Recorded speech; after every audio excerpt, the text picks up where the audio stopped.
Hey, it's me. Good afternoon. Pigskin Pete. Happy Wednesday to everybody. Today is a video I've been looking forward to making for a very long time now. Had a lot of requests to make this type of video over the past couple of years. Never really got around to it, but now I figure this is a great time to do it. During the off season, between now and the draft, we've got all these down months to do these top 5 lists. So today, as you can see from the title of the video, is going to be the top 5 greatest Clemson quarterbacks of all time. Now, before we get started and before I explain myself, I do want to let you know there is some new merchandise available. You can just click the link in the description to the Teespring there. Got lots of new designs out, and here's just a couple of them right here. Hey, hey, hey, hey, hey, hey, hey, hey.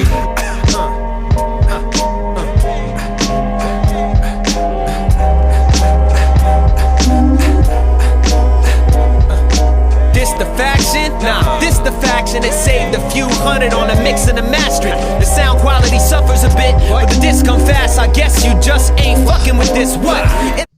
Now we also have an I Am Clemson Nation shirt that's newly pressed that you didn't see in that clip, and even a Pigskin Pete one that's newly pressed that's available for sale that you didn't see in that clip. Anyway, go support the channel that way. Get some cool Clemson gear. I've already ordered a bunch of them, especially the Straight Out of Death Valley one. I'm looking forward to that one. But now to the task at hand here. So naming the top 5 greatest quarterbacks is subjective because you could just look at stats, right? So look, Clemson's got 3 national title wins. 1981, obviously 2016, and then 2018. Those are 3 different quarterbacks. It would be easy to say that every single quarterback that's ever won a national championship should make this top 5 list. Unfortunately, that did not happen. 2 of them did. It's just not strictly off of stats. There's a lot of different reasons, things that go into this. Okay. So, let me know if you disagree with any of this. Again, you might have 1 or 2 different than what I have. But again, this is maybe instead of saying the 5 greatest quarterbacks, I should say my 5 favorite or my 5 greatest quarterbacks. Okay. So that's the way we're going to look at it. All right. So without further ado, let's get started here. Number 5 on the list is a non-national championship winning quarterback. His name is Steve Fuller. Now, Steve Fuller played at Clemson from 1975 through 1978 for 4 years. He only started 3 of those seasons, so 76, 77, and 78. Now, the time that he came in, Clemson was in one of their downward spirals. They've had a couple of those throughout history, throughout the past 120-something years. Most of the history of Clemson has been very, very steady. They've had a couple of dips down, and they've had a couple of extremely high points, which they're in right now. Now, this is one of the dips down. This is one of the low points whenever Steve Fuller was in there. So the 1975 season, Clemson went an abysmal 2-9, pitiful and embarrassing. 1976, when he took over starting, Clemson had another terrible season, 3-6-2. So two seasons combined, a total of 5 wins in 1975, 1976. Now, this is one of the reasons that I have him in my top 5, for this very reason right here. It's not necessarily the fact of what your total win record is over your period as a starter. But when you take over the starting position at a dumpster time in your history, the lowest of lows, let's say, and then you turn it around to what he turned it around to in the 1977 and 1978 seasons. So in 1977, the Clemson Tigers, under Steve Fuller's leadership, went from 3-6-2 the year before and 2-9 the year before that to 8-3-1. He threw for 1,655 yards and 8 touchdowns. Now, in today's standards, 1,655 yards and 8 touchdowns that would be considered to be terrible these days, way below average. In those days, it wasn't. This is how much the game has changed between 1975 through 1978, all the way until present day. So 1,655 yards, anything over 1,500 yards passing back in those days was considered elite. And if you threw for anywhere between 7 and 15 touchdowns, you were doing something special. So he met those metrics in 1977. And then his senior year at Clemson, in 1978, Steve Fuller finished the season 11-1, or the Clemson Tigers finished the season 11-1 with him at the helm. Another over 1,500-yard passing season and 10 passing touchdowns. So we went from a time when Steve Fuller was a freshman where they were 2-9 to his senior year 11-1, and he was one of the best quarterbacks in the country. Also, a lot of people will remember, look at the number there on his chest, number 4. So he's in the Clemson Hall of Fame. His number was retired, and of course, everybody knows they brought Steve Fuller's number out of retirement for the great Deshaun Watson, number 4 at Clemson. So that's why Steve Fuller makes number 5 all-time Clemson quarterbacks on my list. Let's look at number 4, Woodrow Woody Dantzler. Now, I got to say, Woody Dantzler is one of my favorite players ever. Obviously, he made my top 5 list, but forget about quarterback. He's one of my favorite players ever that I've ever watched in my life as a Clemson fan. So, Woody Dantzler played, he started from 1999 to 2001. So 3 seasons at Clemson. Ironically enough, he took over the starting job in 1999 from one Brandon Streeter, who is obviously a longtime positions coach at Clemson and is currently still on the staff there. So he took over from Brandon Streeter. Brandon Streeter was hurt in 1999, and that gave Woody Dantzler his first start. He played 1999, 2000, 2001. He finished in 2001 as the runner-up for the Heisman. Now, Clemson's never had a Heisman Trophy winner before, and the only 2 people that have come as close as anybody has is Woody Dantzler and Deshaun Watson. Both can claim a runner-up position at Clemson for the Heisman at the quarterback position. In 2001, Woody Dantzler became the first player, not the only player, it's happened a bunch of times since then, but the first player in NCAA history to throw for over 2,000 yards and run for over 1,000 yards. He also broke the NCAA record for rushing yards in a game, I believe. Who was that against? I want to say it was against Virginia. I didn't write this down. I want to say it was against Virginia, maybe in 2001. The quarterback, he rushed for 220 yards or 230 yards, something like that. It was an NCAA record at the time. So anyways, yes, Woody Dantzler.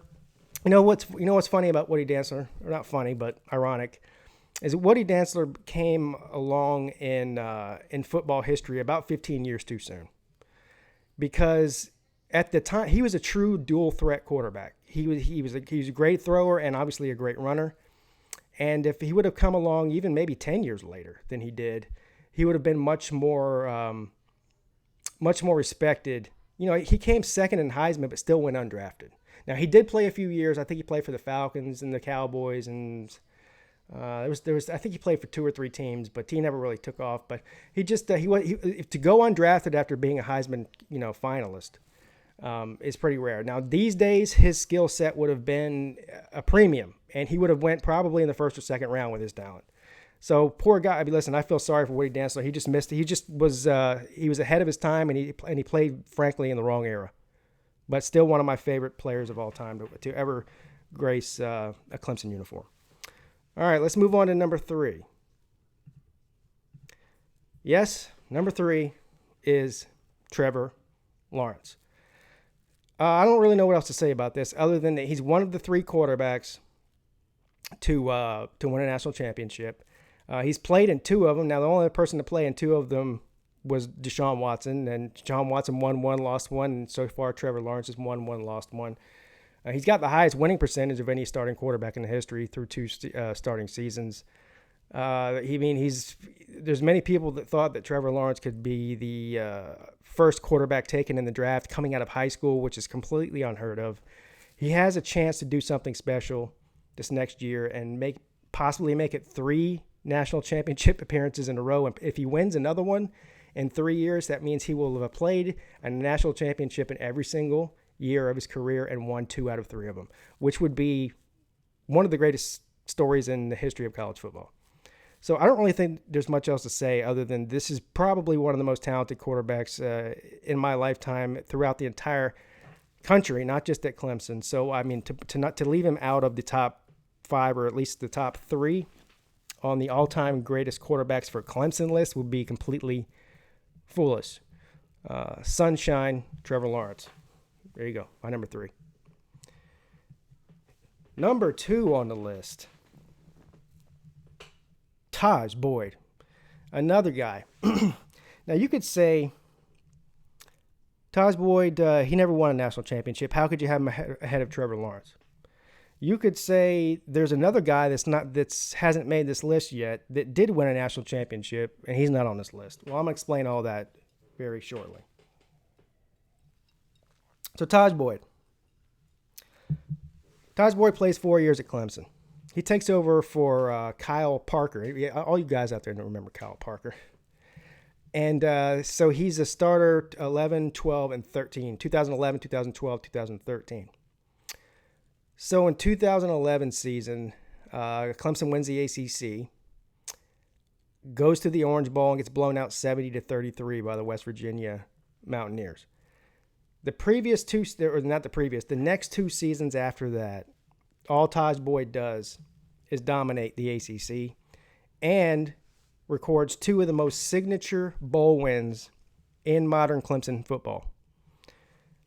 I consider Tajh Boyd to be one of the guys that got this whole thing started with Clemson. Easily.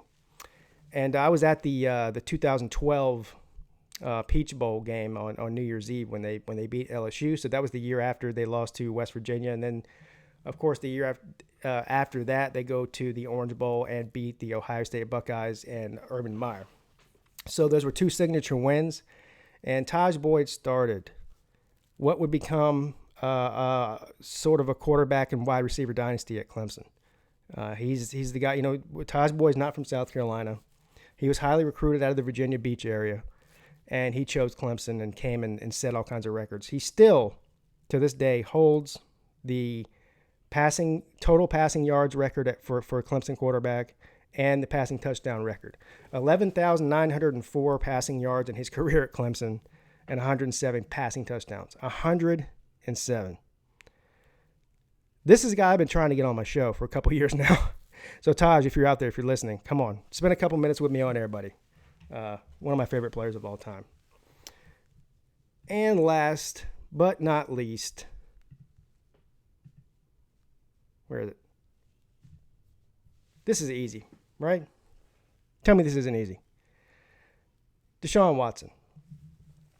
Need I say more? This is my favorite player to ever put on a Clemson uniform.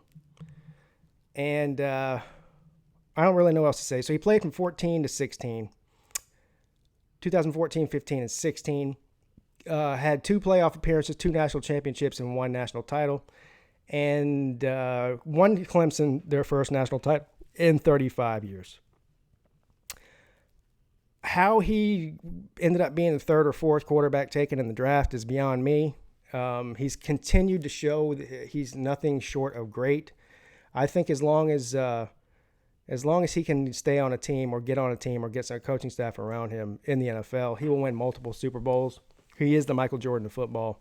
He just look, he's taken a team that's mediocre at best at a lot of positions and a mediocre coaching staff at the Houston Texans and made them a perennial playoff team. If you get somebody halfway competent around him, he'll dominate. So, yeah, look, that's all I'm going to say about him. He's the GOAT. He's the GOAT. Everybody knows it. There's no secrets there. Listen, even if Trevor Lawrence won another championship at Clemson and won 2, I still don't know. Trevor Lawrence has had a better supporting cast around him than Watson did in totality. So Watson's the GOAT until further notice. Now, honorable mention. The one guy that did win a national championship that's not on this list. The quarterback for the Clemson Tigers in 1981 is a guy named Homer Jordan. Now, again, this is a different time in football. The quarterbacks weren't the reason that teams won championships. It was a defensive game and a running game. Okay, everyone knows that. So listen to this. So they won the Orange Bowl against Nebraska to win a championship in 1981, 22-15. Homer Jordan in that game, in the national championship game, went a whopping 5 for 8 for 91 yards and 1 touchdown. Now, if you did that today, you would get benched. But again, this is a different time. His whole entire career at Clemson, he only had 107 completions. Tajh Boyd, I just got done telling you, had 107 passing touchdowns. Tajh Boyd had as many passing touchdowns in his career at Clemson as Homer Jordan did completions. So that tells you everything you need to know. He only had a total of 9 touchdowns in his entire career at Clemson. Homer Jordan did. So that's the reason he didn't make this list. It just was a different time. So no disrespect. Listen, Homer Jordan, you brought the first ring to the great town of Clemson, South Carolina. So I'm not hating on you, sir. You're just not making the top 5, buddy. That's all. All right, guys. This has been a lot of fun. Next, I think I might do. Well, I'll take your suggestions. Which position you want me to do next? I'm thinking about doing the skill positions first, like running back, wide receiver, linebackers, defensive ends, that sort of thing. Just leave your comments below. Let me know what you think. Have a great day. Pigskin Pete is checking out.